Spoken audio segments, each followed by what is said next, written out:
Bab ke-17, sekiranya mereka bertaubat, mendirikan sembahyang dan memberi zakat, maka biarkanlah mereka, yakni janganlah kamu menggugat mereka.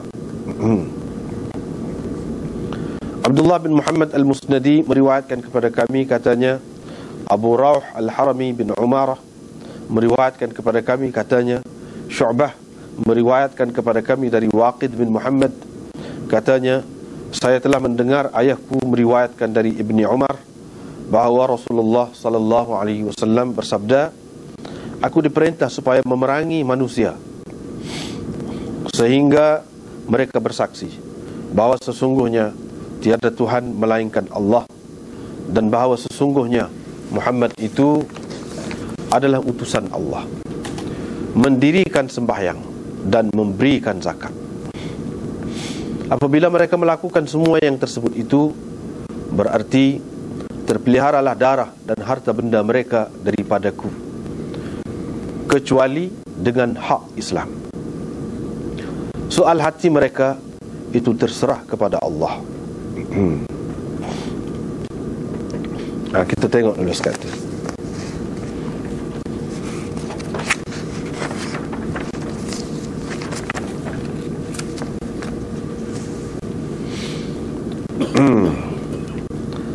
Sebenarnya bab mula-mula yang kita baca saat ni, baru ni telah pun dibincangkan sedikit sebanyak tentangnya. Hari ini sebagai sambungan lagi kepada hak dulu, iaitu hadis yang ke-22,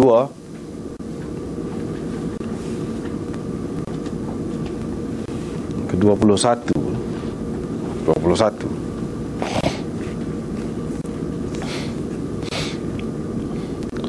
Di sini pun Imam Bukhari bermaksud nak menceritakan bahawa iman itu ada beberapa juzuknya. Di antara juzuknya ialah amalan. Sebab itulah dalam hadis ini, kalau kita tengok molek, hadis Abu Sa'id Al-Khudri,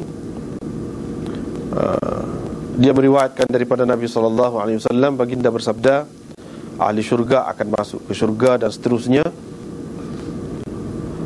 Allah berfirman, Allah berkata, keluarkan yang daripada neraka itu orang yang ada di dalam hatinya seberat biji sawi iman. Di sini maksud Imam Bukhari-nya, dia sebut iman di sini ialah dengan makna amalan, seberat biji sawi amalan.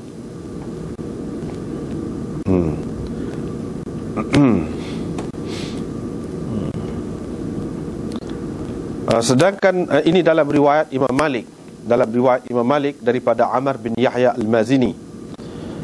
Imam Bukhari sebut selepas tu, Wuhaib berkata, haddatsana Amrun, Amr meriwayatkan kepada kami. Yani Amr bin Yahya Al-Mazini itu meriwayatkan kepada kami, dia kata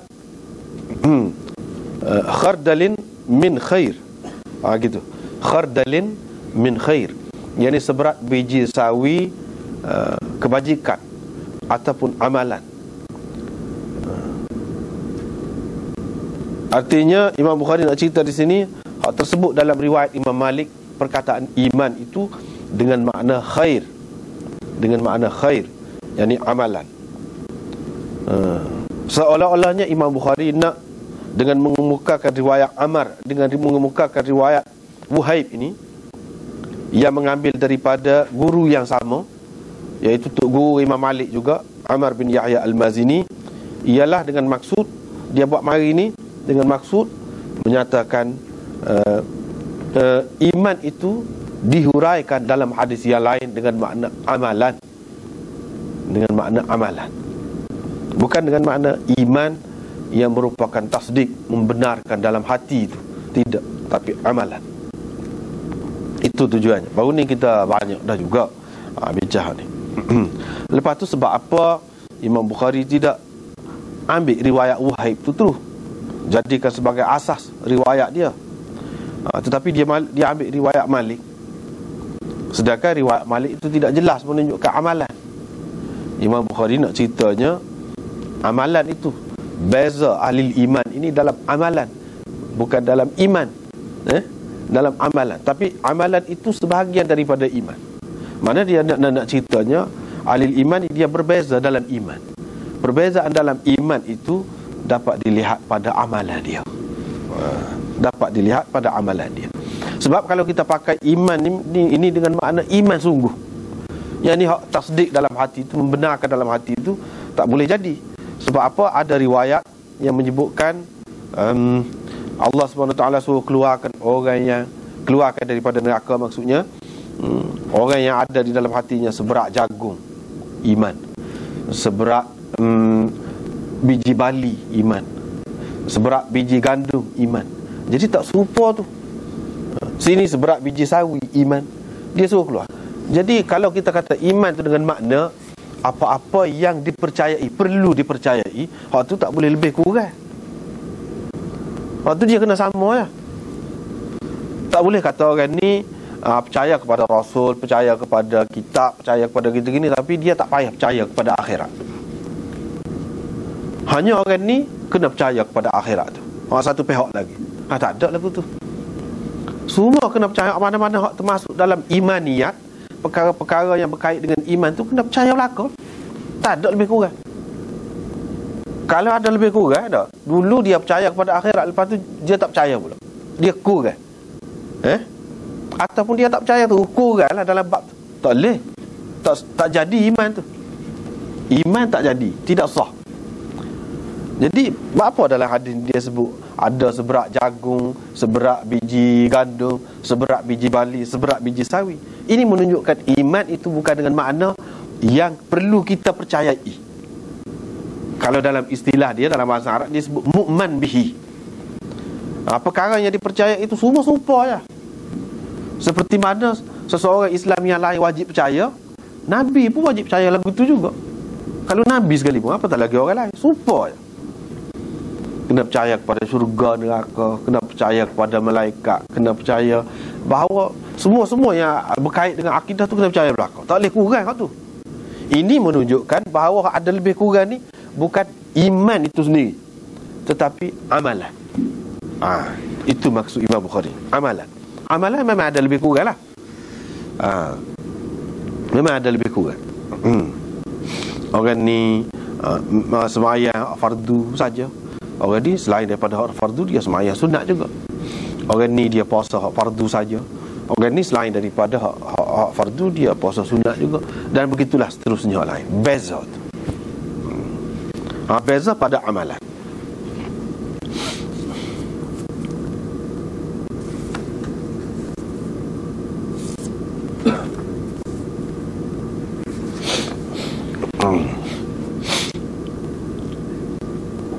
Lepas pada tu dia kata seberak biji sawi di sini. Jadi nak tahu seberak ni, seberak biji sawi, seberak biji gandum, seberak biji bali ke apa tu, amalan maknanya. Amalan tu dia ada berat. Nak tahu berat tak berat ni dia kena timbang. Dia kena timbang. Jadi apakah yang ditimbang?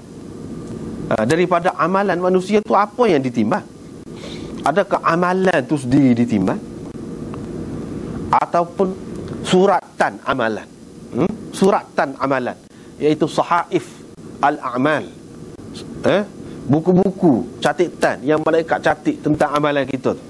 Hak tu kau atau tuan diri tu, orang yang melakukan amalan itu sendiri ditimbang. Hak mana ditimbang ni? Sehingga jadi seberat ni hak mana ditimbang? Di situ ada beberapa pendapat ulama. Ada ulama mengatakan di antara yang berpendapat begini ialah Ibnu Abbas di kalangan sahabat, dan Imam Bukhari sendiri. Dia berpendapat bahawa amalan manusia itu yang akan ditimbang. Itulah ia jadi nyata seberat biji sawi, ia jadi nyata seberat biji gandum dan sebagainya. Amalan dia tu sendiri ditimbang.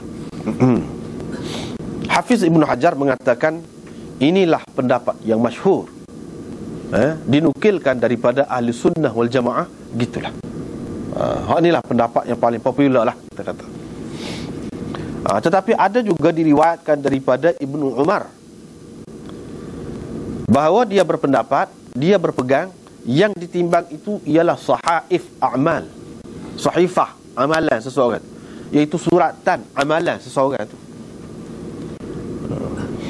Bukan amalan dia tu sendiri, tetapi buku yang dicatat oleh malaikat. Itu yang ditimbang.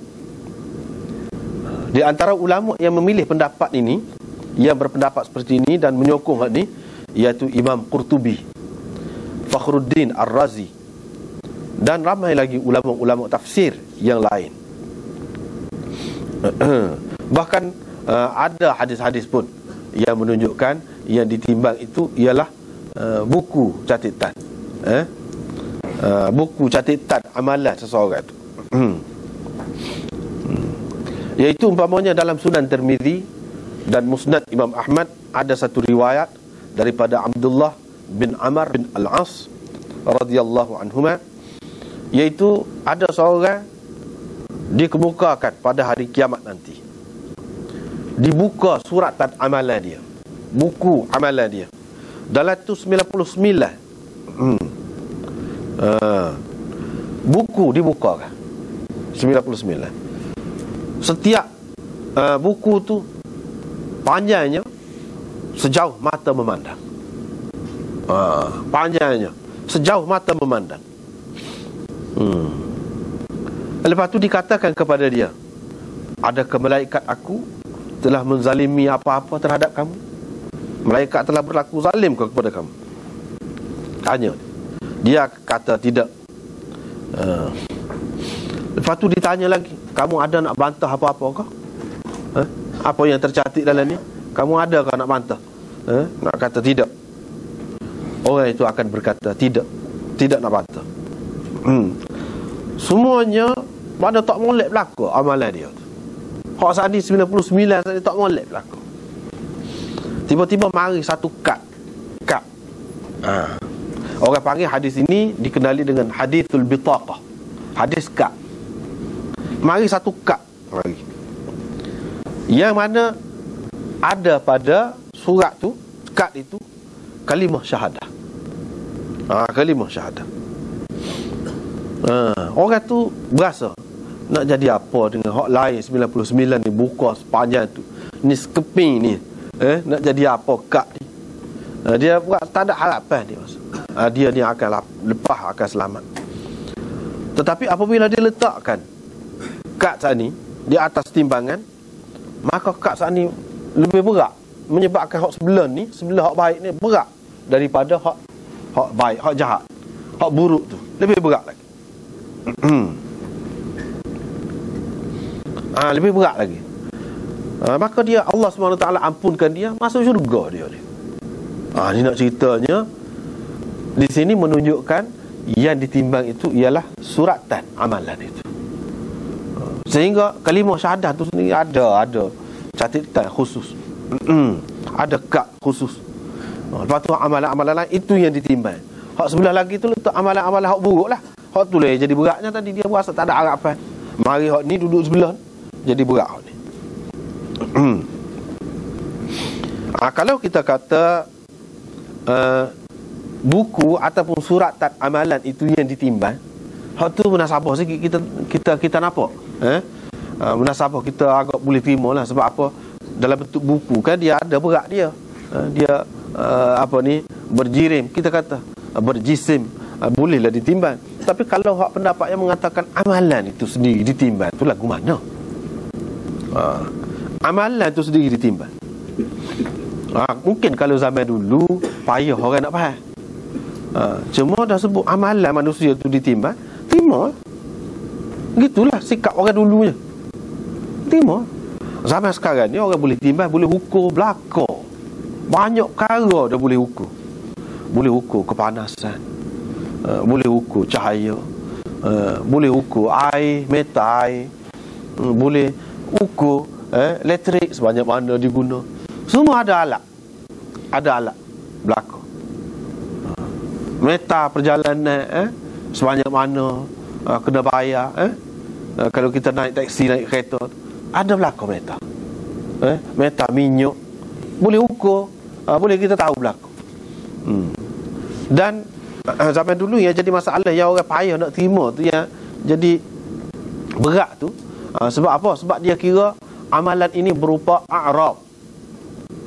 Dia amalan itu satu sifat. Sifat itu dia tidak berdiri sendiri. Macam mana nak timbang sifat? Nak timbang sifat macam mana? Kalau orang kita boleh timbang, orang yang gemuk. Tapi kalau gemuk tu sendiri dah, atau kegemukan itu, adakah boleh nak timbang? Tak boleh. Dia kata.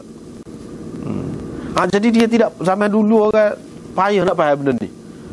Supaya juga dia kata hak lebih kekal je jisim. Kalau arad ini dia tidak kekal. Dia tidak kekal. Sifat lah, jenis sifat putih, gemuk, apa semua tu, dia tidak kekal. Dia kena menumpai benda lain. Misalnya kita kata putih ni, dia kena ada kertas ni. Dia tidak boleh putih sendiri ada. Dia tak faham bahawa arad ini, zaman sekarang orang buktikan arad ini lebih kekal lagi daripada hak tubuh. Lebih kekal lagi daripada hak tubuh ni.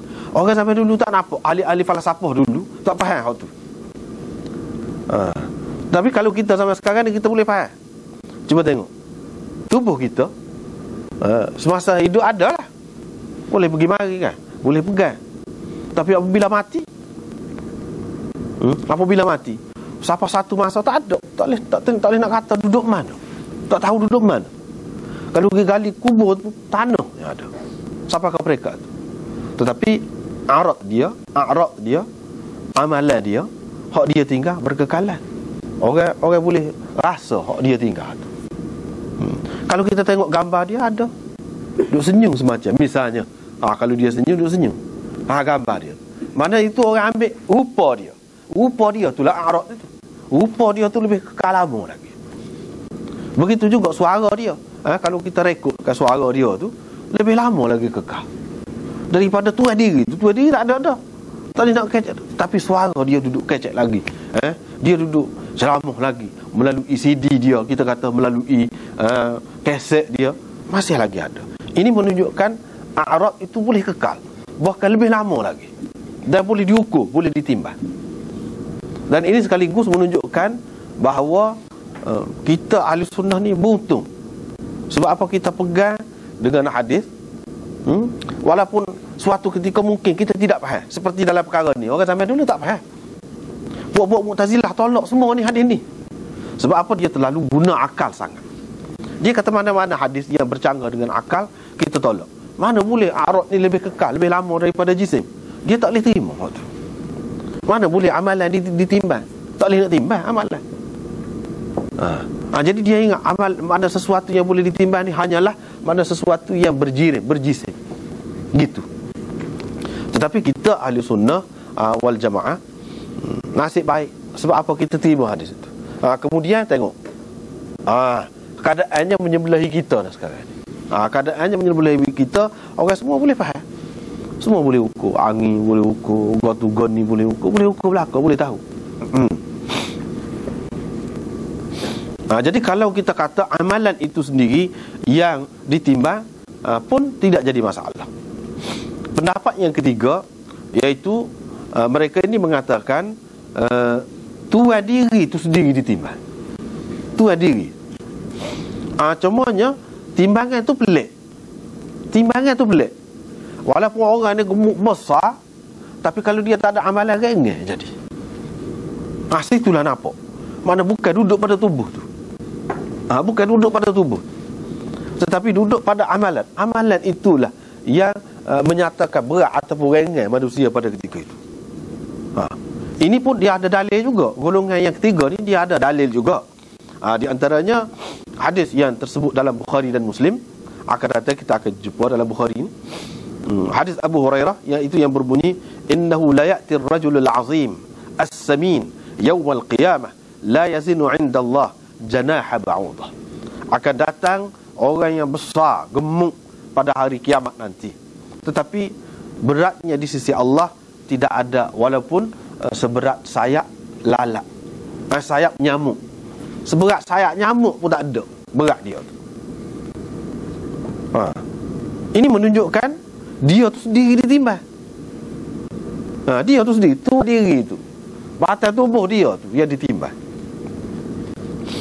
Lagi Nabi SAW pernah bersabda berkenaan dengan Abdullah bin Mas'ud.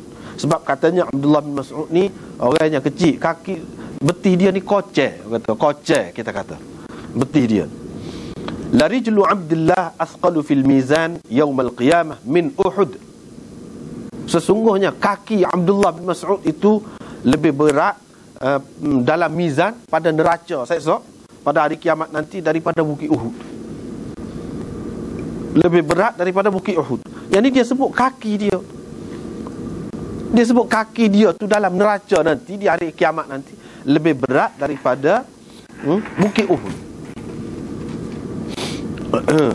Lagi Nabi SAW bersabda, "Wallazi nafsi biyadihi lahuma yani as-saqain athqalu fil mizan min Uhud." Sesungguhnya dua kaki Abdullah bin Mas'ud itu, betih dia tu lebih berat lagi dalam timbangan nanti daripada bukit Uhud. Lebih berat lagi daripada bukit Uhud. Ini menunjukkan bahawa yang ditimbang tu tubuh tu. Jadi ada belaka tu riwayat-riwayat itu. Ada belaka. Amalan itu itulah sekurang-kurangnya kalau kita ingat ayat Quran itu, faman ya'mal mithqala dzarratin khairan yarah wa man ya'mal mithqala dzarratin syarran yarah. Sesiapa yang melakukan amalan baik walaupun seberat zarah, seberat. Jadi amalan baik, amalan itulah maknanya yang ditimbangnya seberat zarahnya. Amalan buruk pun lagu tu juga. Jadi dalam hadis, dalam Quran ada belaka dia ni. Jadi hak mana satu yang betul? Boleh jadi betul belaka. Kita terima belaka, tak jadi masalah. Boleh jadi yang disebutkan dalam hadis ini setengah-setengah orang ditimbang amalan dia, setengah-setengah orang ditimbang suratan amalannya, setengah-setengah orang ditimbang dia tu sendiri. Jadi adalah maksud Tuhan tu. Tujuan dia apa? Orang ni lagu ni, orang ni lagu ni, dia ada maksudnya. Mungkin orang yang jaga body dia sangat, besar sangat tubuh dia, mementingkan tubuh dia sangat, seseolahnya segala-galanya dinilai pada tubuh dia, duduk jaga sangat kecantikan dia misalnya. Kalau orang lelaki duduk besar body dia, jaga body lah kita kata. Boleh jadi Tuhan akan tunjuk tak ada berguna belaka semua tu. Semua tak ada nilai di sisi Allah. Apabila ditimbang tak ada nilai. Sebab apa? Lebih nyata kalau tunjuk gitu. Lebih nyata kepada orang yang tengok. Sebab di pada mahsyar nanti akan ditunjuk macam-macam, tidak serupa. Walaupun keadaan tu sama, tempat tu sama, tapi masing-masing orang mengalami tidak serupa. Tidak serupa. Jadi hak ni bergantung kepada keadaan orang. Dan Allah lah saja yang tahu siapa yang akan ditimbangkan amalan dia begini, siapa pula yang akan ditimbang amalan dia dengan cara lagu ni. Itu kita tidak tahu. Sebab itulah Ibnu Katsir mengatakan boleh jadi mana kita terima semuanya, setengah-setengah orang ditimbang amalannya, setengah-setengah orang ditimbang buku catatan amalan dia tu, setengah-setengah orang ditimbang dia tu sendiri. Jadi benda ni ulama sudah terima. Jadi hadis ini sahih belaka dan ada dalam Quran, setengahnya ada dalam hadis, setengahnya kita boleh terima belaka, tidak jadi masalah. Tidak kata ini bertentangan. Tidak bertentangan. Dalam hadis ini dia ceritakan apabila masuk neraka tu ada yang lambat keluar. Apabila dikeluarkan mereka itu, mereka sudah jadi hitam legam, iswaddu. Maka mereka dicampakkan ke dalam sungai haya ataupun hayat. Sungai haya makna dia hujan, ataupun hujan di musim hujan. Itu satu makna dia. Satu lagi haya dengan makna malu, sungai malu. Nama dia sungai malu. Itu atas perkataan haya saja. Ataupun hayat, sungai kehidupan, Imam Malik yang syak. Nabi SAW kata lagu mana dia tidak tak jelas molek daripada tok guru dia. Nahril Haya ke ataupun Nahril Hayat. Dia sebut dua tu. Sungai malu ke sungai kehidupan, ataupun sungai yang mana airnya itu daripada hujan ke ataupun sungai kehidupan. Imam Malik syak. Tetapi Imam Bukhari menghilangkan syak dia tu, iaitu anak murid Amar yang lain selain daripada Imam Malik, iaitu Wahib. Dia kata Al-Hayati dengan tidak ada syak. Dengan tidak ada syak. Yang ni sungai kehidupan. Itu maksudnya sungai kehidupan. Hak dia dengar tok guru dia, iaitu tok guru pada Imam Malik juga. Tok guru dia kata sungai kehidupan. Dia tidak syak. Tapi Imam Malik dia ada syak tu. Lepas tu kita kata dia imam besar, tapi dia ada syak juga. Ada juga tidak pasti. Ini satu menunjukkan imam walaupun besar mana pun, ada kalanya dia tidak yakin tentang sesuatu perkara. Itu yang pertama. Yang keduanya, ini bukan menunjukkan kekurangan dia, bahkan menunjukkan kelebihan dia, kerana amanah dia dalam menyampaikan ilmu. Kalau sesuatu yang dia tidak berapa jelas, dia akan sebut dengan cara syak. Sebab dekat-dekat tu bunyi Nahril Haya. Nahril Haya. Dekat-dekat tu. Kalau dia sebut Nahril Hayati, barulah butir kita kata. Ini boleh je. Tapi dalam percakapan orang sebut Nahril Haya. Gitu. Jadi Hayah, kalau dia sebut Hayah pun terang dah. Ni kadang-kadang sebutan ini dia jadi tidak berapa jelas. Boleh jadilah ketika Imam Malik dengar tu, guru dia tersebut tidak berapa terang. Ketika Wahib dengar, dia sebut terang. Jadi dia tidak ada syak. Imam Malik sebut dengan syak itu sebenarnya menunjukkan kelebihan dia. Dan dalam bab hadis perlu sebenarnya lagu tu. Kalau kita tidak yakin, kita kena kata dengan syak. Ataupun sesuatu hadis itu kalau kita tidak ingat molek, selepas pada kita sebut itu, ulama-ulama mengatakan kita kena kata au kama qala alaihi salatu wassalam. Moleknya kita kata begitu, atau begitulah lebih kurang kata Nabi sallallahu alaihi wasallam. Kita kena kata begitu. Jangan kita yakin betul itulah lafaz Nabi, begitulah lafaz Nabi. Ini menunjukkan amanah. Nahril Haya ataupun Nahril Hayat. Imam Malik yang syak. Tetapi kalau kita ambil kira hak syak ni, dia ada kelebihan juga. Apa sebab dia kata Nahril Haya? Kalau kita pakai haya tu dengan makna hujan, mana sebagaimana dalam dunia ni bumi ni subur, tanah yang mati subur disebabkan oleh sungai. Apalagi hujan, sungai ni dari mana? Daripada air hujan. Mana itulah punca kehidupan, kesegarannya. Begitulah besok pun lagu tu juga. Satu lagi Nahril Haya, mana sungai malu. Ini menunjukkan bahawa malu itu satu perkara yang besar artinya. Malu itu satu perkara yang besar artinya. Jadi sehingga disebutkan di dalam hadis ini sungai malu. Sebab itulah dalam hadis disebutkan malu itu adalah satu cabang yang besar daripada iman. Ini menunjukkan kepentingan dan keistimewaan sifat malu itu. Dan sebagainya kita sudah bincang dah dulu.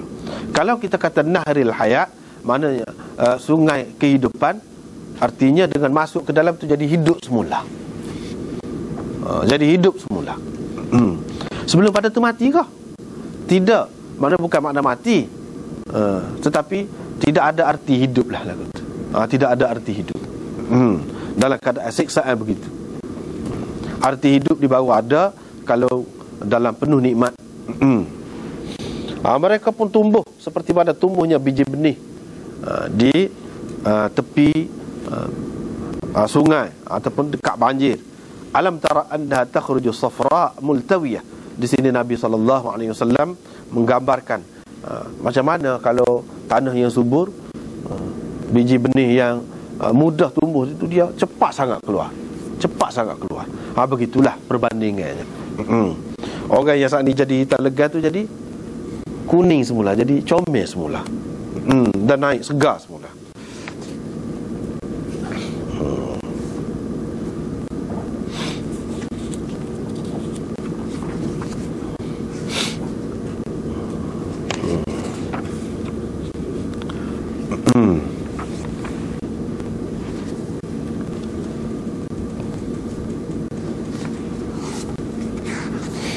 Tak apalah, itulah mungkin sebahagian lagi daripada hak baki lagi berkenaan dengan hadis tu dulu, sebab kita sudah bincang dah sebahagian daripadanya.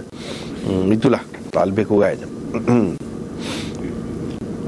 Kesimpulannya, Imam Bukhari kata di sini iman di sini dengan makna amalan. Artinya oleh kerana amalan dengan iman tu hubungan dia tu sangat rapat, tak boleh dipisahkan, sehingga kita boleh katakan perkataan iman untuk amalan. Itulah iman yang berarti bagi seseorang Islam. Amalan yang berarti bagi seseorang itu ialah amalan yang ada asas iman. Mana tak boleh dipisahkan dua tu, sehingga boleh ditukarkan. Sebab itulah Nabi SAW selalu tukar.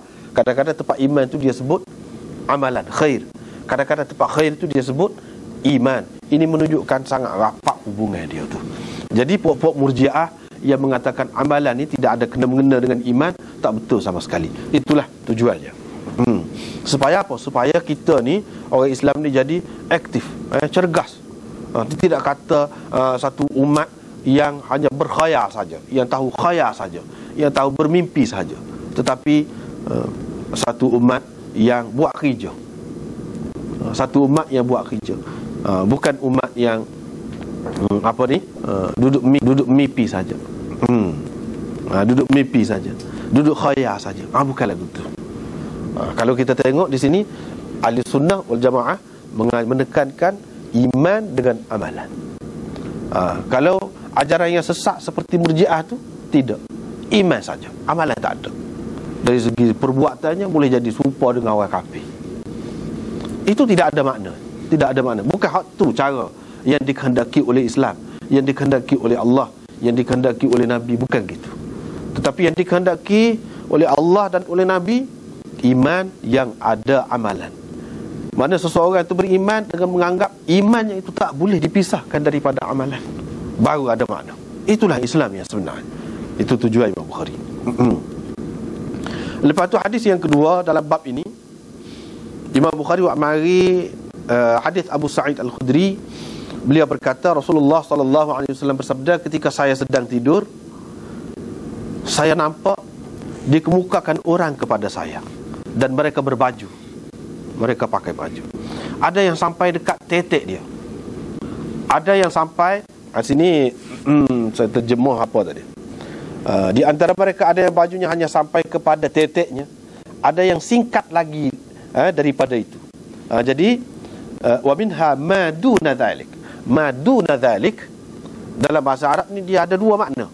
Dia termasuk dalam lafaz adad, orang panggil lafaz adad, iaitu lafaz yang ada dua makna yang berlawan. Dua makna yang berlawan.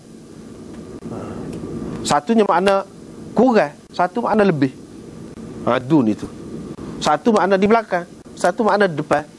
Dia boleh guna perkataan dun itu. Setengah-setengah tepat diguna dengan makna depan, setengah-setengah tepat diguna dengan makna di belakang, setengah-setengah tepat diguna dengan makna kurang, setengah-setengah tepat diguna dengan makna lebih.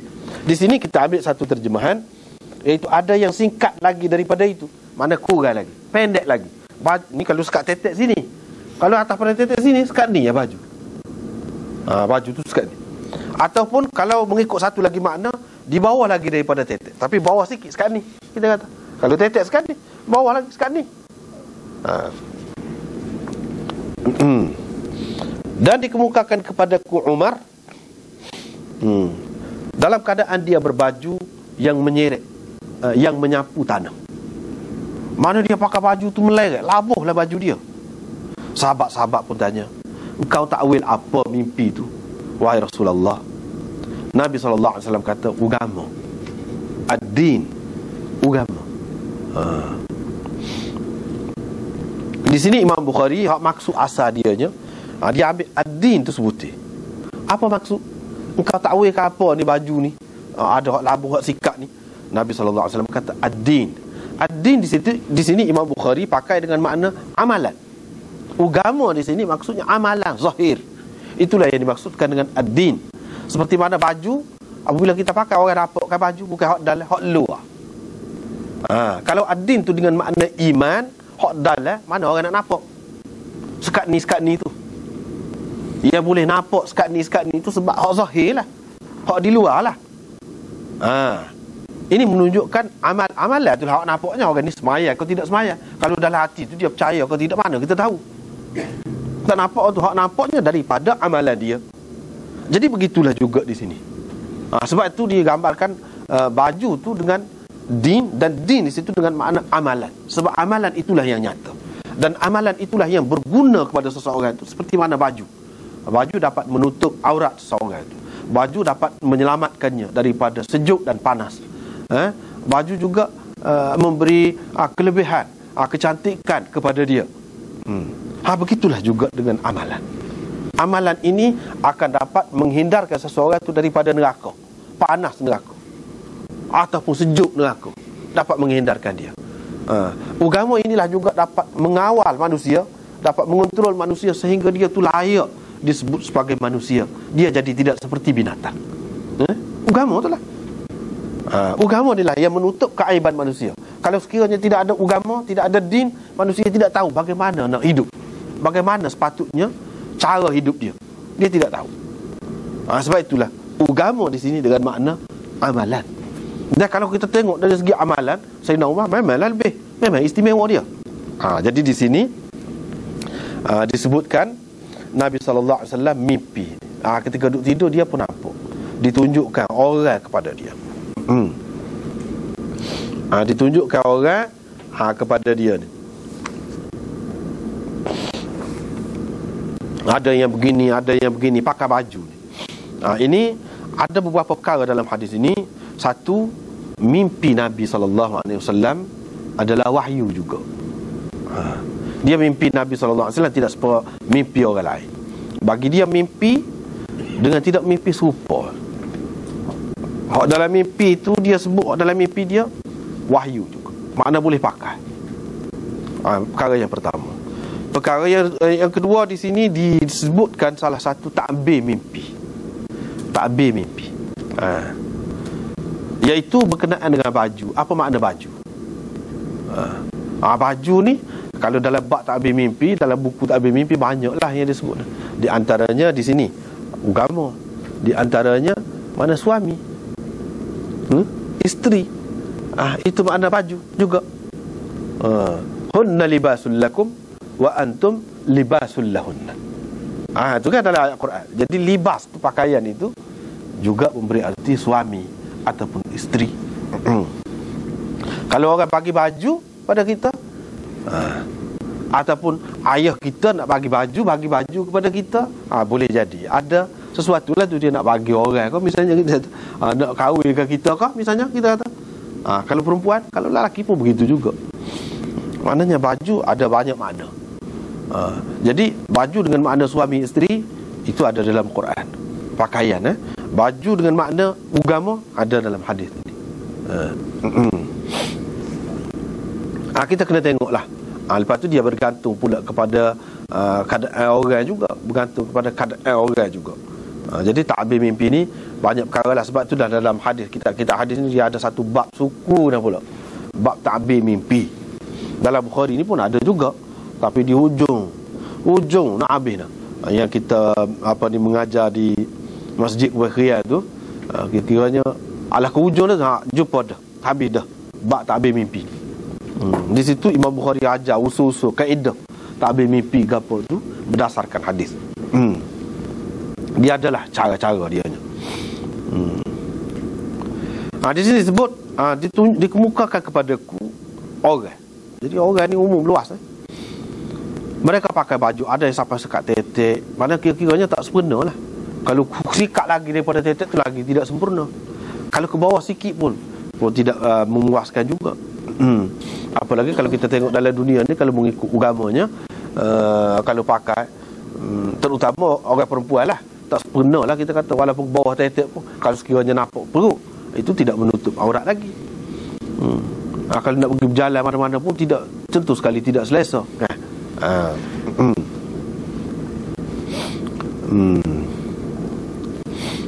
Dan ditunjukkan Sayyidina Umar kepadaku dalam keadaan bajunya meleret.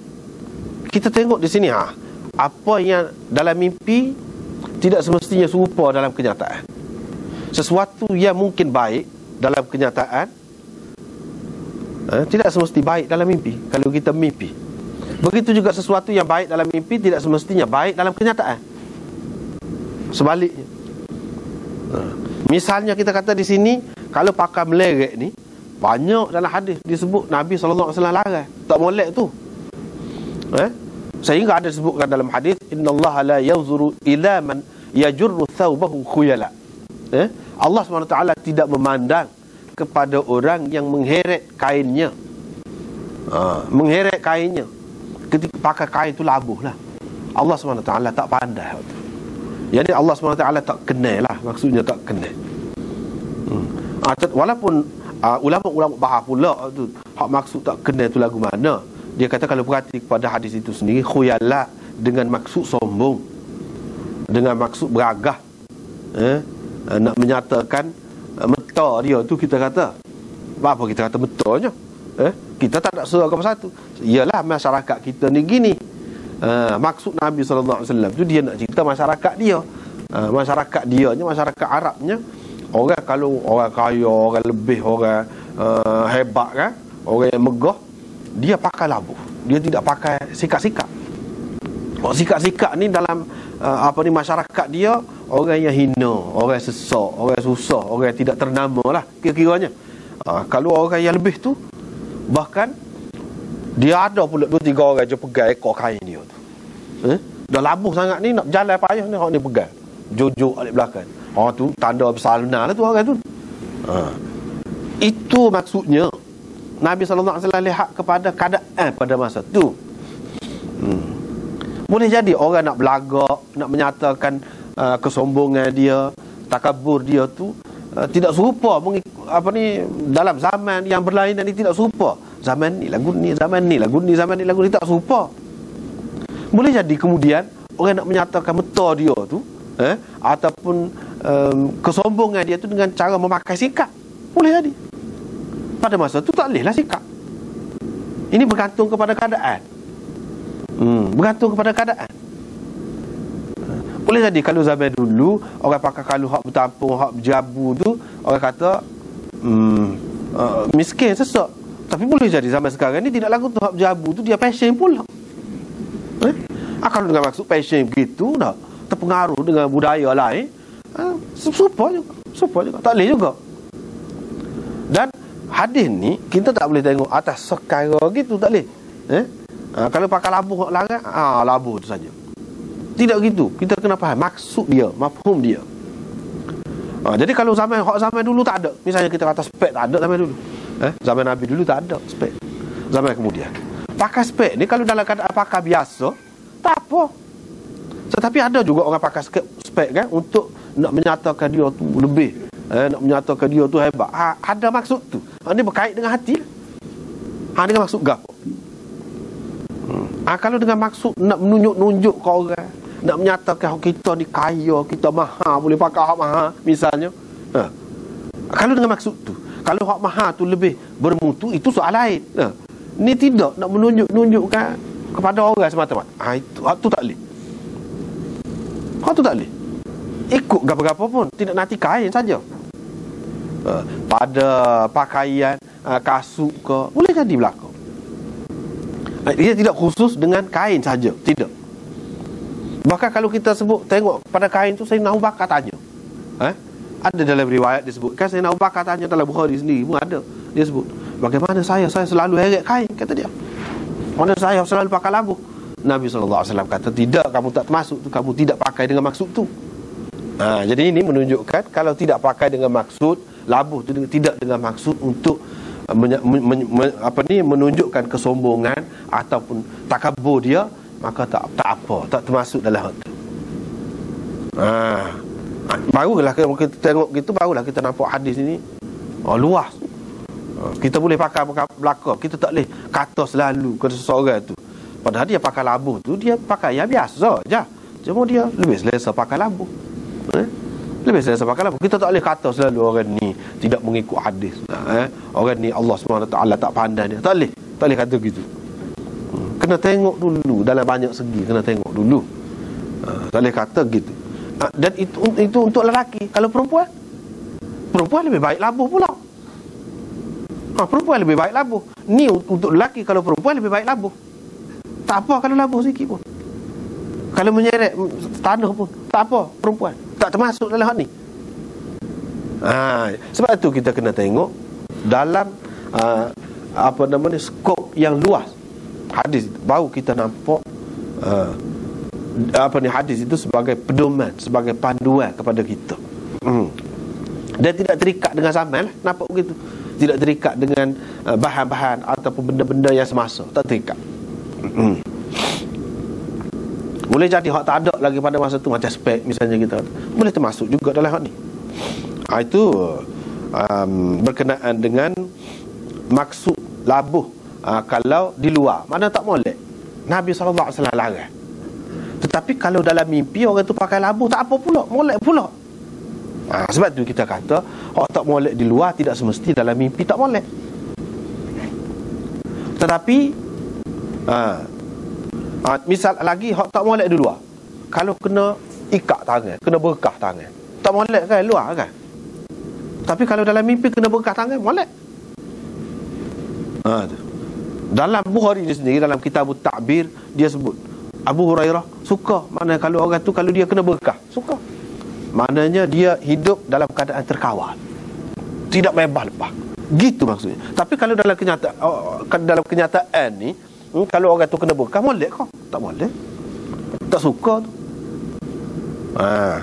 Banyak perkara dalam kenyataan bahkan Nabi SAW larang, macam melabuhkan pakaian. Tetapi dalam mimpi dia molek. Mimpi molek. Ada juga hak gapo dia di luar molek, kita suka, tapi dalam mimpi tak molek. Tak molek. Ada juga.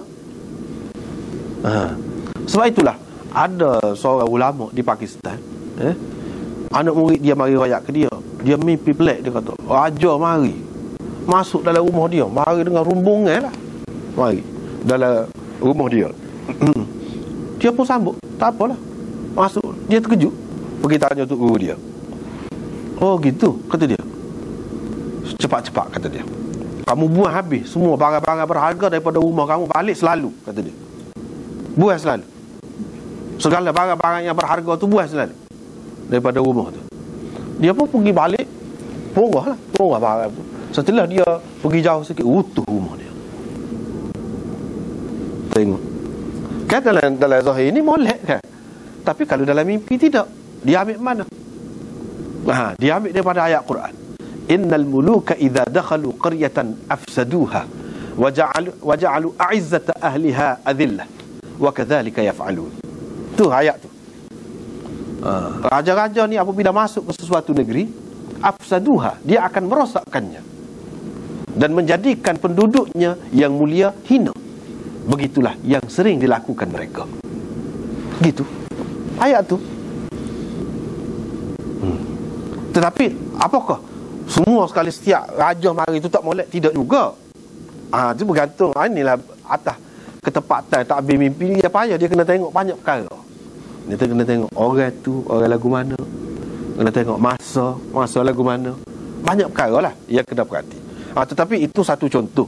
Nak ceritanya zahir orang suka sangat, tetapi dalam mimpi sebenarnya tidak molek juga.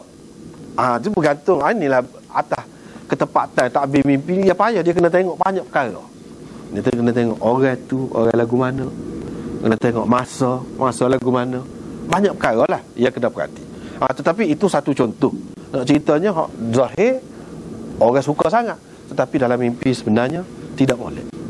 Tapi ini tak bolehlah kita kata nak pakai untuk semua orang gitu juga. Tak boleh juga.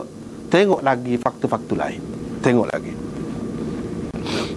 Sebab tu Imam Bukhari dalam kitab Ta'birur Ru'ya tu dia ajar kaedah takbir mimpi, iaitu kita tak boleh tengok atas perkara. Kita kena tengok banyak perkara. Keadaan sekeliling dia, orang tu sendiri, keadaan sekeliling macam mana, kena tengok belakang, kena ambil kira belakang.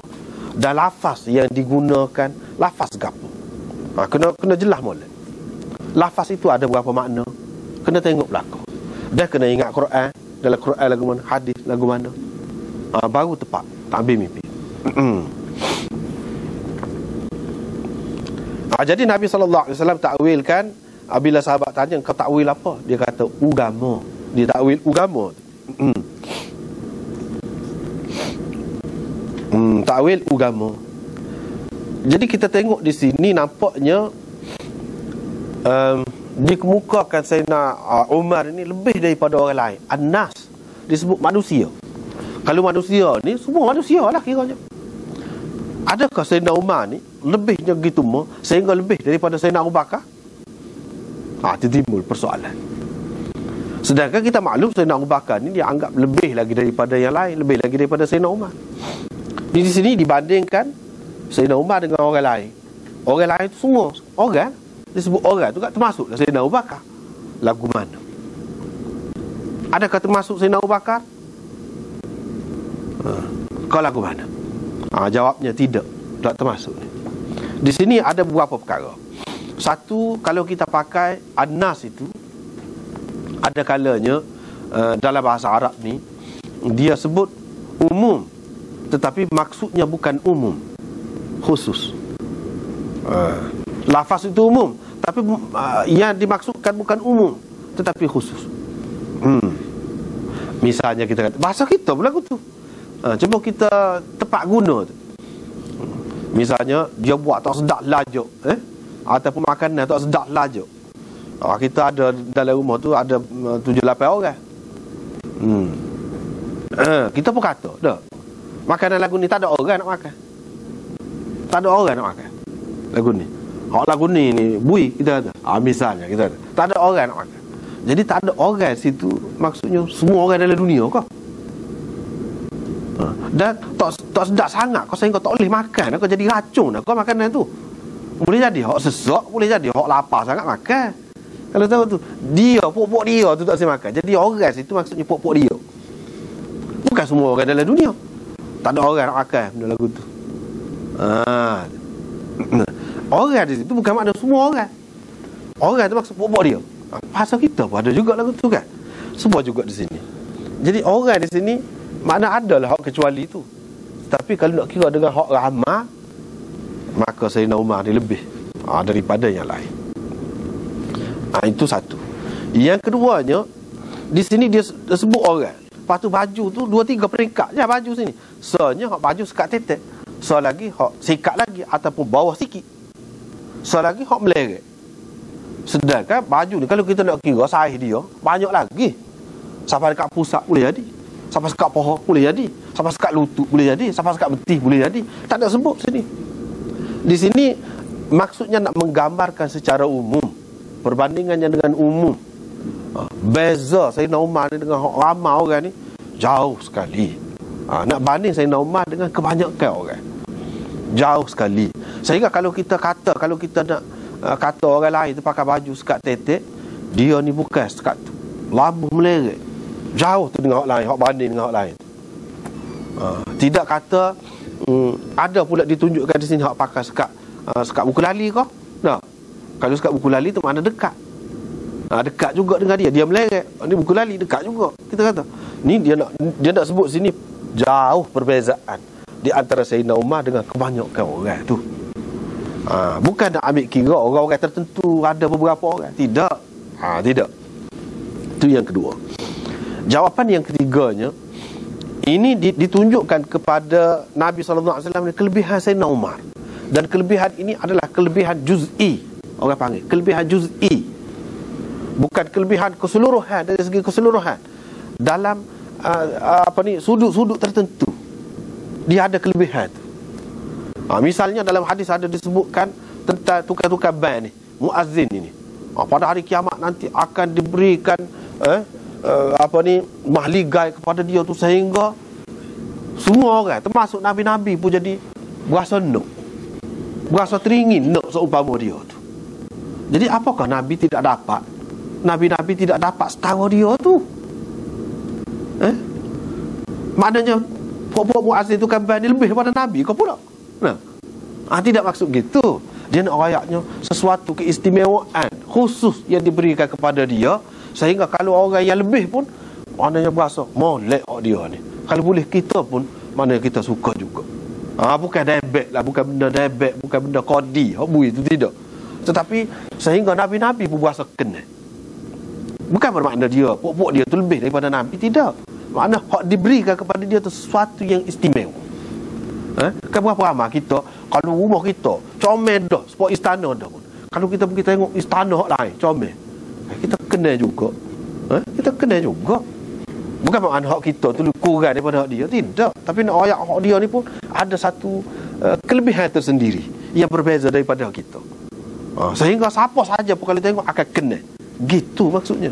Supaya juga Sayyidina Umar di sini, dari segi dia pemerintahan dia tu lama, nak banding dengan Sayyidina Abu Bakar sekalipun, dan banyak benda dia boleh buat melalui keadilan pemerintahan dia tu sehingga dirasakan oleh umum masyarakat. Dari segi tu ada kelebihan dia. Sehingga daripada Sayyidina Abu Bakar sendiri pun ada kelebihan dia. Memanglah. Bahkan seseorang ni, kalaulah dia tu panjang umur, dengan sebab panjang umur tu dia lebih banyak semaya.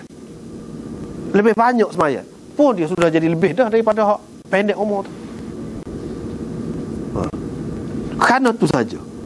Sebab itulah dalam Muwatta Imam Malik ada dua beradik, hak tu kuat amalan dia, hak ni kurang sikit. Jadi hak baik amalan ni mati dulu. Lepas tu 40 hari lepas pada tu mati pula adik-beradik dia hak ni. Sahabat kata hak tu tak boleh nak lawan dengan hak tu. Dia kata sebab hak dulu ni maklum ada dia lebih. Nabi SAW kata kamu tak boleh kata lagu tu. Kamu nak buat kerana dengan semaya dia selama 40 hari selepas pada hak dulu. Mana hak lebih panjang walaupun 40 hari kan dia semaya lagi. Semaya dia tu setara mana? Melebihkan dia. Boleh jadi lebih lagi daripada hak dulu.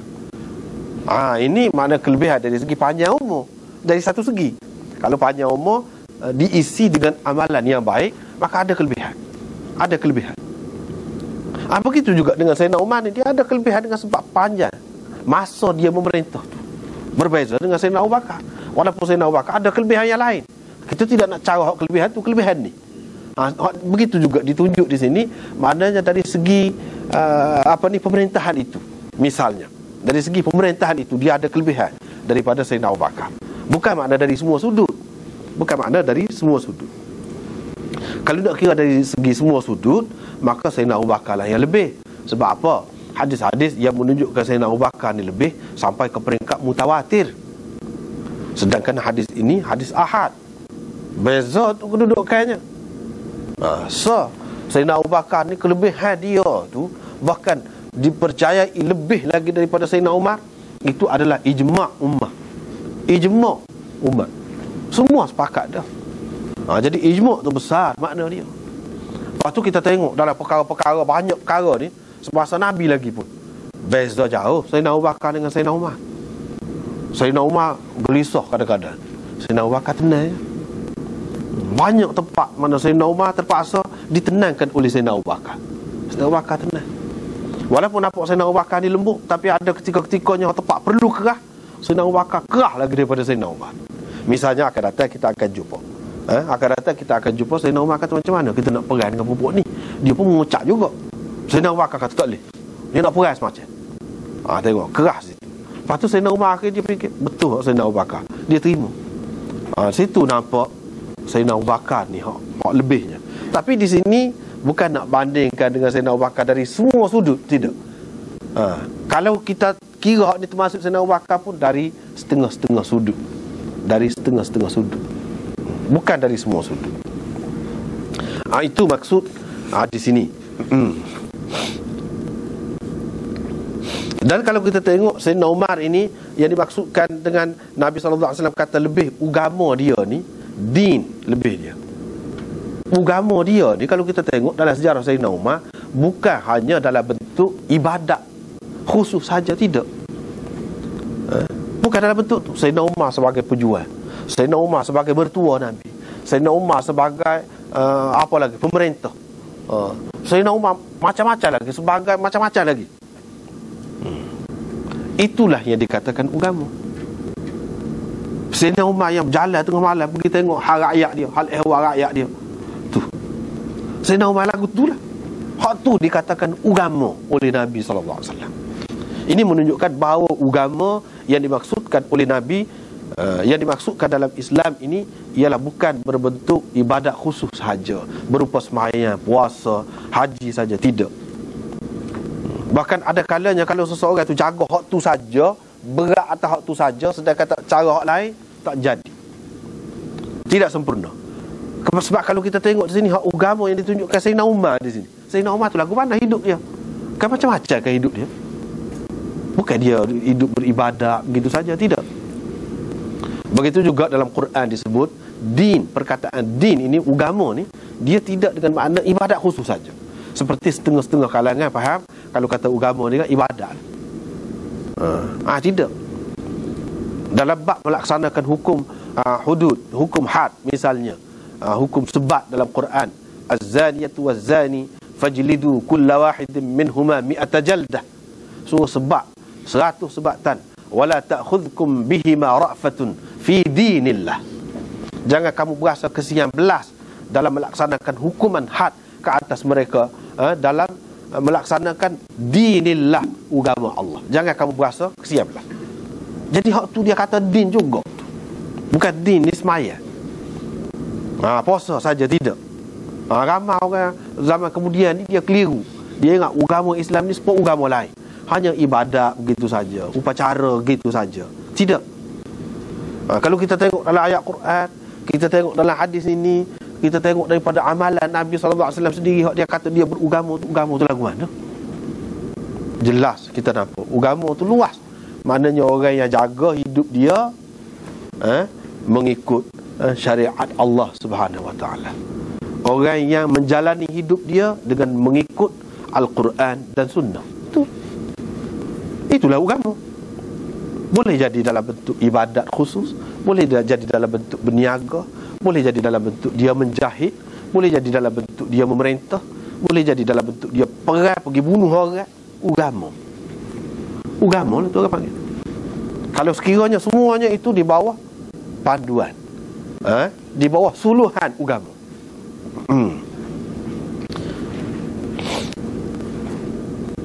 Hak Imam Bukhari naknya di sini ad-din, agama di sini maksudnya amalan. Amalan. Sebab apa kalau kita tengok Sayyidina Umar ni dia bukan jenis duduk saja gitu agama lah gitu. Dia banyak amalan dia. Banyak amalan dia.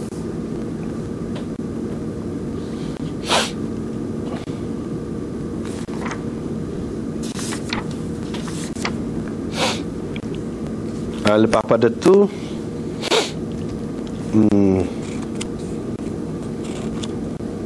kita tengok ni tentang sanad hadis ini, perawi dia ni. Hadis ni قال حدثنا محمد بن عبيد الله قال حدثنا إبراهيم بن سعد عن صالح عن ابن شهاب. Tidak nak ambil semua, cuma setengah-setengah sahaja. Setengah-setengah sahaja nak ambil untuk kita berkenalan dengan sebahagian daripada perawi hadis Bukhari ini. Bukan semua, setengah-setengah. Di sini kita nak ambil perawi yang ketiga, iaitu Salih. Siapa Salih? Salih ni ialah Salih bin Kaisan. Salih bin Kaisan. Itu kunyah dia Abu Muhammad ataupun Abul Harith. Namanya Salih bin Kaisan Al-Madani, yang ni orang Madinah. Di antara sahabat yang dia sempat berjumpa ialah Abdullah bin Zubair, Abdullah bin Umar. Bahkan Yahya bin Ma'in mengatakan dia sempat juga mendengar hadis daripada mereka berdua ni, Abdullah bin Zubair dan Abdullah bin Umar, tentang ketokohan dia. Ini semua diakui oleh semua ulama. Dia ni memang seorang yang hebat. Tak ada seorang pun nafi hal ni. Tetapi suatu perkara yang pelik ni, iaitu mengikut Allamah Aini, ni syarah kepada Bukhari ni, salah seorang syarah kepada Bukhari ni, dia kata dia memulakan menuntut ilmu pada ketika umur 90 tahun. Baru start mengaji. 90 tahun. Dan mengikut riwayatnya umur dia mati pada ketika berumur 160 tahun umur dia. Salih bin Kaisan. Ini benda yang pelik.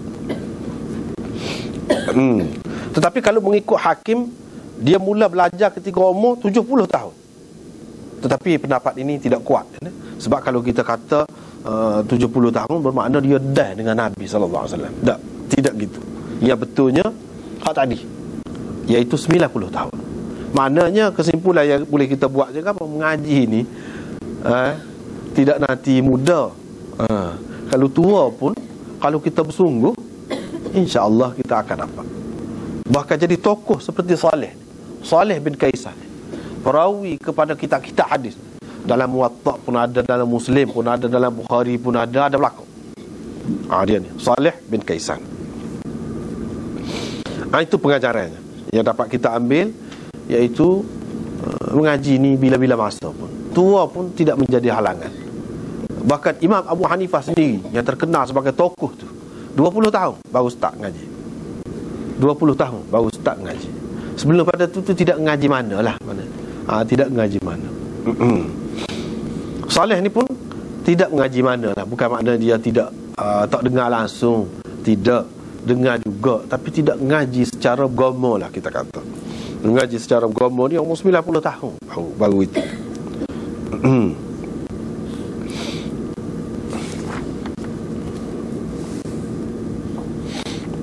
Dan dia wafat pada tahun 140. Salih bin Kaisan. Itulah berkenaan dengan perawinya secara ringkas.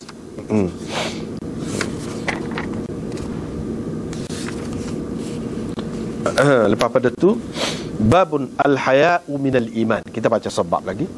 Malu itu sebahagian daripada iman. Dulu sudah ada dah lebih kurang ni berkenaan dengan ni malu ni. Tapi apa Imam Bukhari buat pula nak ayatnya penting hak ni. Hak dulu dia sebut secara sampingan, hak ni dia sebut secara khusus. Maksud dia lain. Imam Bukhari nak apa dia? Malu ni kan satu perbuatan juga, amalan juga. Satu amalan juga, satu kerja juga, satu perbuatan juga. Hak tu sebahagian daripada iman. Maknanya yang menjadi juzuk iman itu amalan juga. Bukan iman ni percaya begitu saja, tidak. Lepas tu malu ni kan ada beza-beza. Ni malu benar, hak ni malu sikit, hak ni tak malu langsung. Menunjukkan ada perbezaan. Jadi oleh kerana dia ni sebahagian daripada iman, ada, kalau orang hak malu banyak tu, iman dia lebih banyak lah, lebih subur lah, lebih besar lah. Kalau malu tu sikit, kurang sikit. Kalau sikit lagi, kurang lagi. Begitulah. Bahkan kalau kita kata malu tu sebahagian daripada iman, mana sehingga tak ada langsung malu tu, mana tak ada iman. Tak ada iman. Iaitu orang hak tak ada iman ni lagu mana? Pada hakikatnya dia tidak malu Tuhan. Sebab tu dia tidak terima agama Islam. Sebab tu dia tidak terima Allah, tidak terima Nabi. Sebab pada hakikatnya dia tidak malu. Yang ni mengikut syarak, mengikut penilaian agama. Pada pandangan agama, malu ni apa makna? Dia tidak malu kepada Tuhan yang memberikan segala-gala. Kalau orang lain buat baik kepada dia, dia malu. Dia malu. Kalau orang tu buat baik ke dia, orang tu minta ke malu tak bui. Tahu pula malu kan? Gapo sangat orang tu bui kepada kita? Gapo sangat?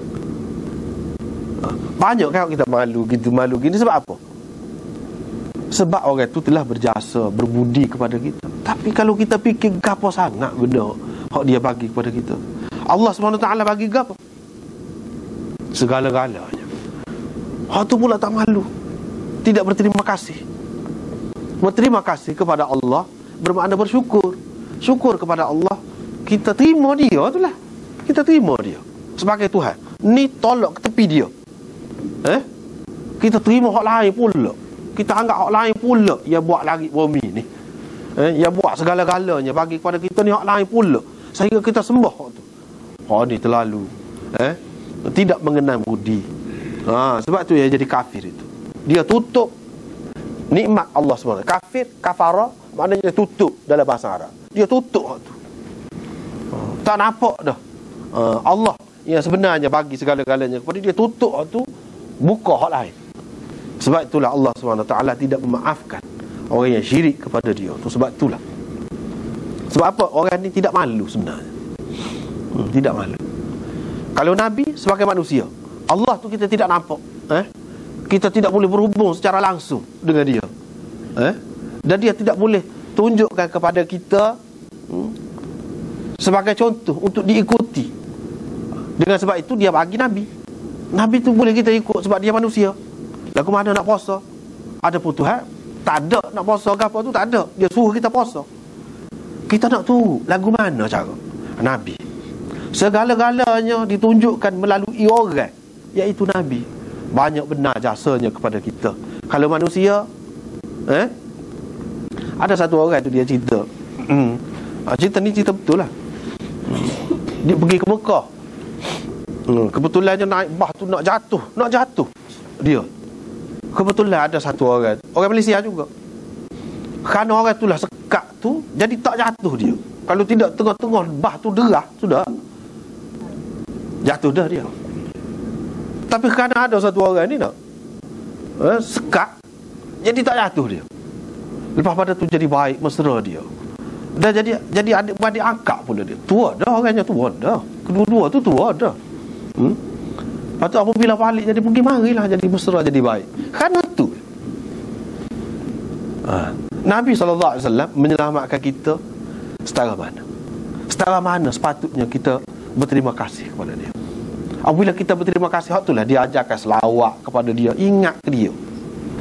Kalau tidak, maknanya kita tidak mengenang budi lah, tak malu. Sepatutnya dia tu kita malu. Itu maksudnya. Jadi kalau kata al-haya minal iman, sehingga hak dasar sekali, hak asas sekali, sebenarnya orang yang tidak malu dia tidak akan beriman. Siapa ke peringkat? Hakikatnya orang yang tidak beriman itu dia tak ada malu lah, ataupun dia tidak tahu sepatutnya dia malu. Siapa sepatutnya dia malu? Dia tidak tahu. Ni tak kena sangat lah. Sebab itulah Imam Bukhari buat tajuk al-haya'u minal iman. Kita letak di mana sekalipun, peringkat mana sekalipun malu ini, dia adalah sebahagian daripada iman.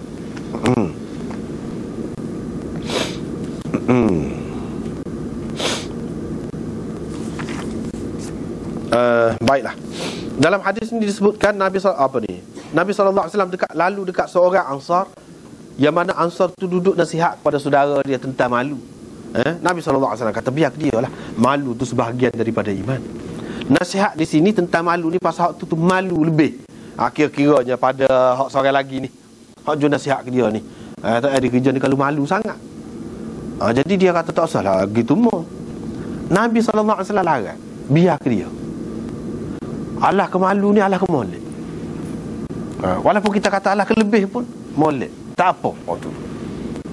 Sebab apa? Malu itu sebahagian daripada iman. Hak tak usahnya Allah kurang tu malu tu. Ni kalau dia tu lebih, tak apa, bermolek bang. Sebab kita lah kadang-kadang kan, ibu bapa ni dia urus ni, anak dia ni tak apa saing, kata dia dah, duduk rumah saja.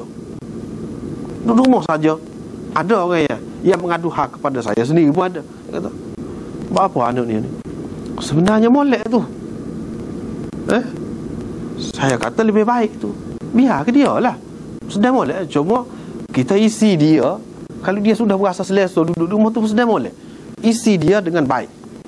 Biar dia baca, biar dia buat benda-benda baik dulu. Itu lebih molek lagi daripada pergi bergaul dalam keadaan tak tentu pasal, saing tak tentu hala.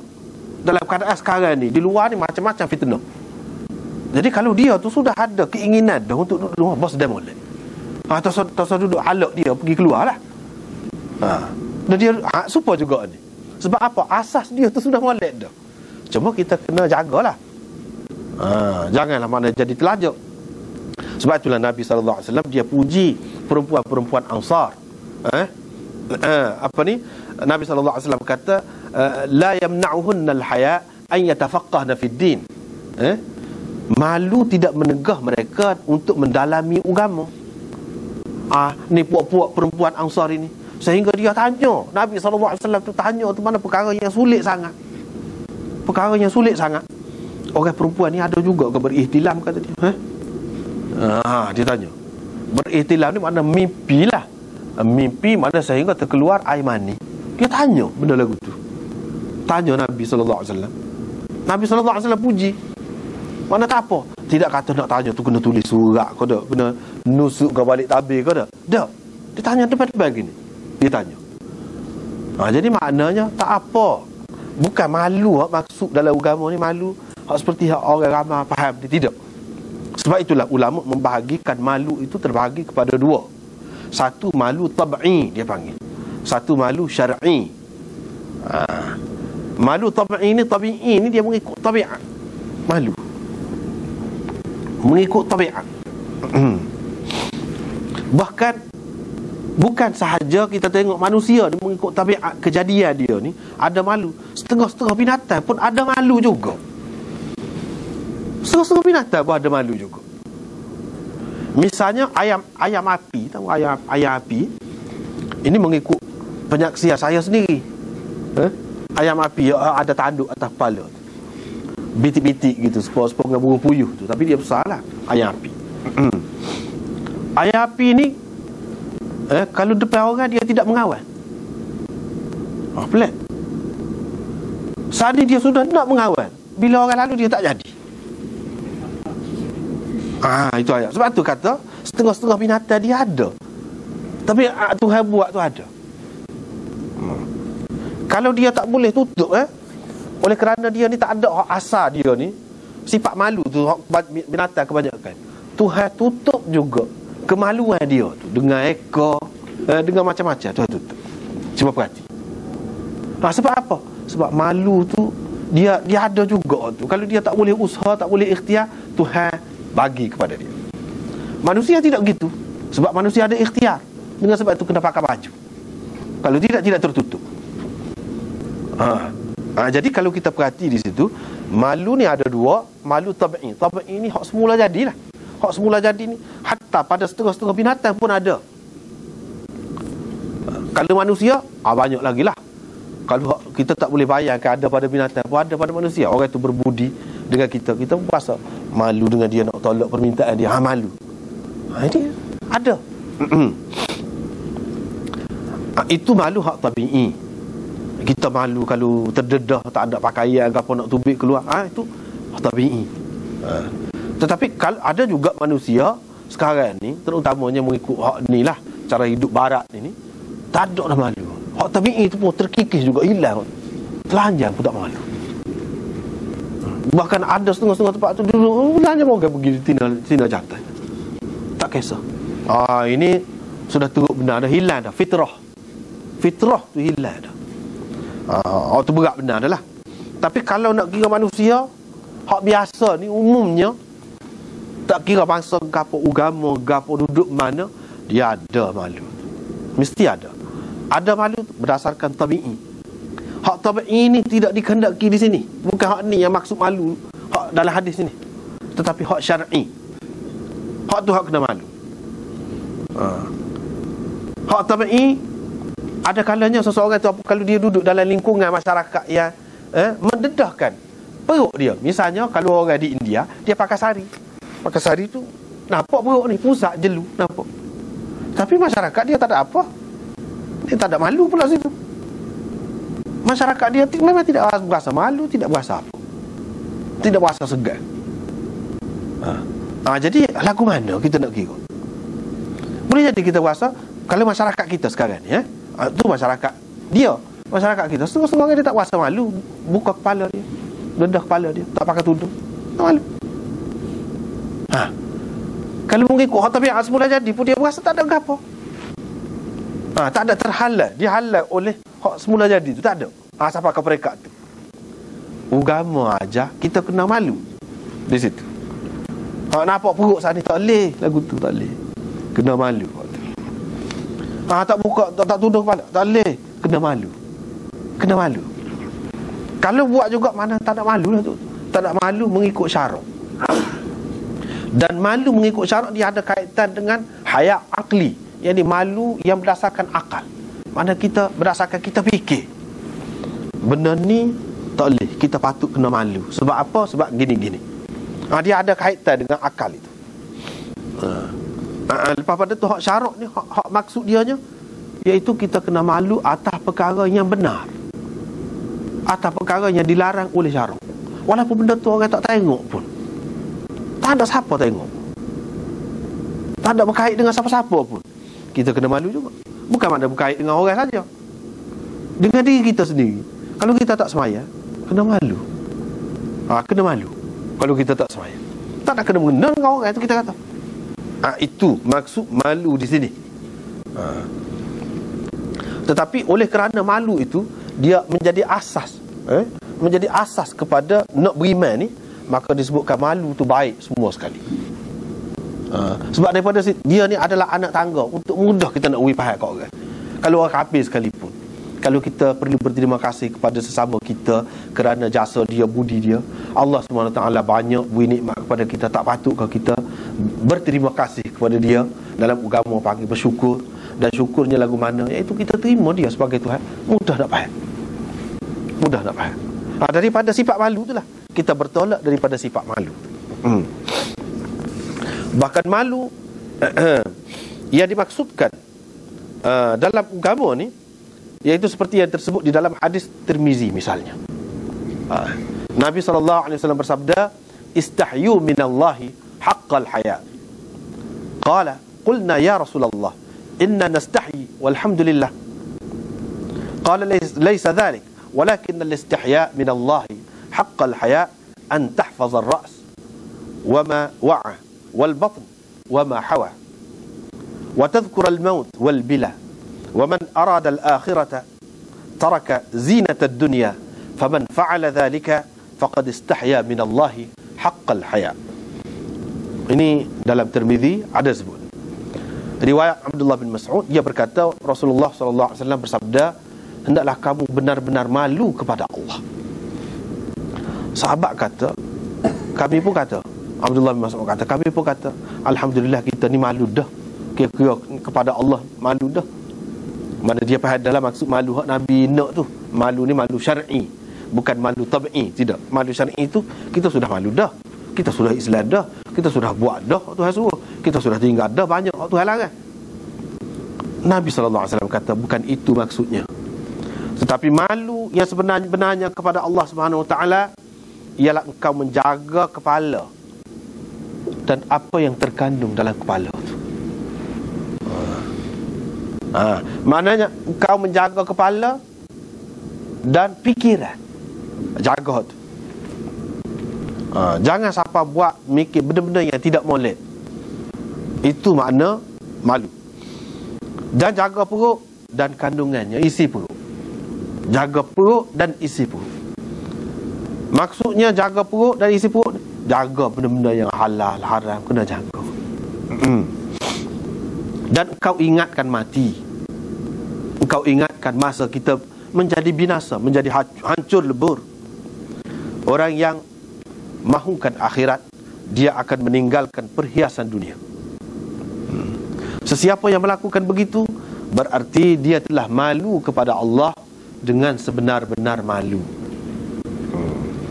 Kalau orang yang buat lagu tu, itulah maksud sebenar-benar malu. Jaga kepala dan kandungannya, jaga perut dan kandungannya, ingatkan mati, ingatkan akhirat. Hak itulah yang sebenar-benar malu kepada Allah SWT. Dalam hadis ini disebutkan itu hak maksud malunya, sebenar-benar malu.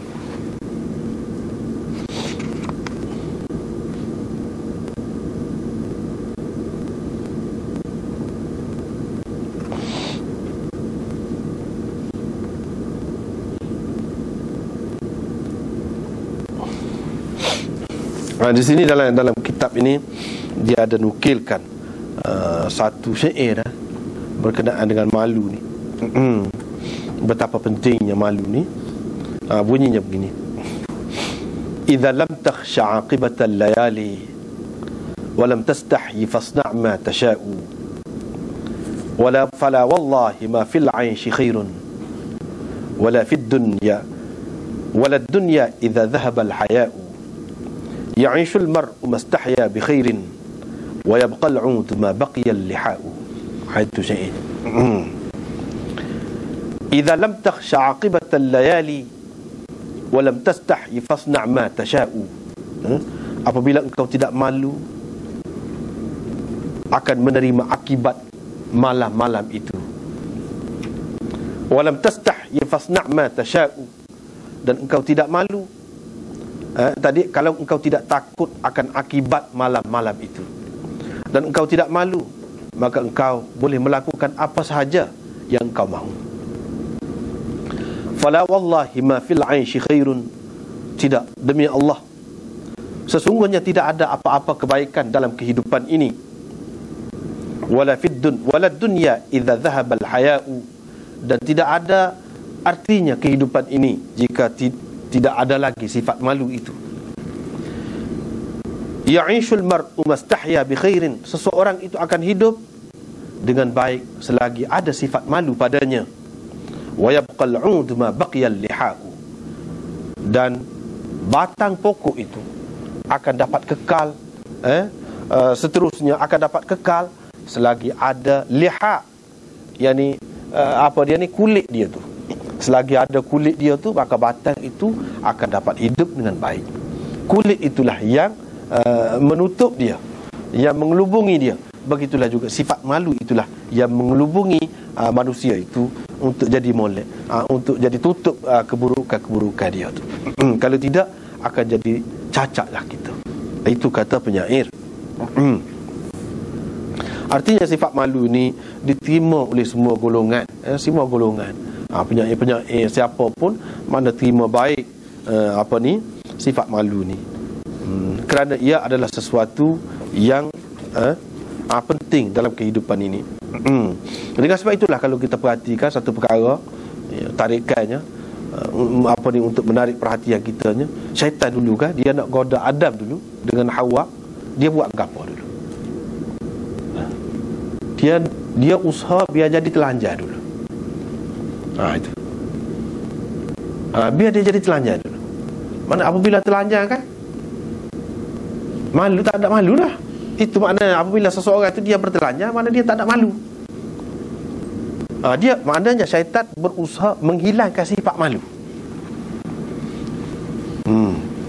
Sebab itulah dia kata lagu mana? Dia kata gini. Tetapi akhirnya apabila ikut syaitan, dia jadi lagu mana? Akibatnya kita terpaksa kena jaga diri kita sendiri. Nabi Adam dengan Hawa dulu ketika dalam syurga, dia tak payah fikir makan minum, tak payah fikir nak pakai, dengan sendirinya pakai. Tetapi akibat daripada dia langgar perintah Allah SWT, lagu mana? Allah SWT hukum dia dan anak cucu dia, sehingga kena fikir berlaku. Kalau nak makan pun kena fikir, kena masak, susah. Itu akibatnya.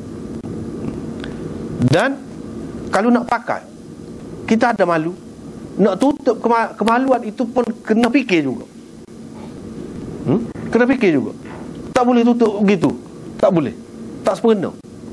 Dia kena tanam pokok, nak boleh tubik kapah, nak boleh tubik gitu gini, macam-macam lah usaha. Kena ada kilat, kalau zaman sekarang ni ada kilat, barulah tubik baju, pakaian, kain itu. Mana kita kena usaha sendiri, kena pisah sendiri. Syaitan dia buat lagu mana? Sebab itulah bila masa pun taktik syaitan ini digunakan. Bila dia nak musuh-musuh Islam, nak membinasakan orang Islam, cara lagu mana? Dia hilangkan sifat malu manusia ni dulu, orang Islam ni dulu.